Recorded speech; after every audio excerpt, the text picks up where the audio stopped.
Chapter 25. If there be a controversy between men, and they come to judgment, and the judges judge them, then they shall justify the righteous, and condemn the wicked. And it shall be, if the wicked man be worthy to be beaten, that the judge shall cause him to lie down, and to be beaten before his face, according to his wickedness by number.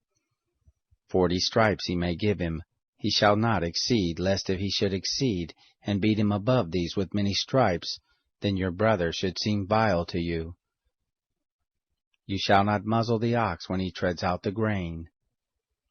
If brothers dwell together, and one of them die and have no son, the wife of the dead shall not be married outside to a stranger.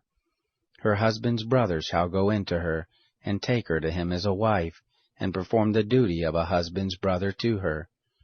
It shall be, that the firstborn whom she bears shall succeed in the name of his brother who is dead, that his name not be blotted out of Israel. If the man doesn't want to take his brother's wife, then his brother's wife shall go up to the gate to the elders and say, My husband's brother refuses to raise up to his brother a name in Israel. He will not perform the duty of a husband's brother to me.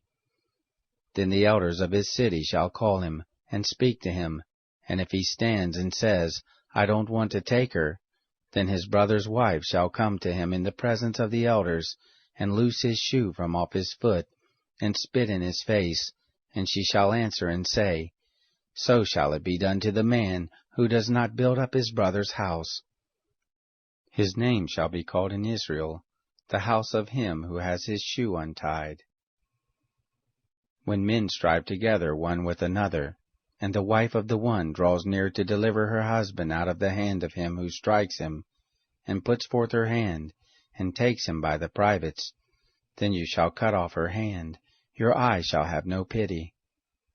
You shall not have in your bag diverse weights, a great and a small. You shall not have in your house different measures, a great and a small.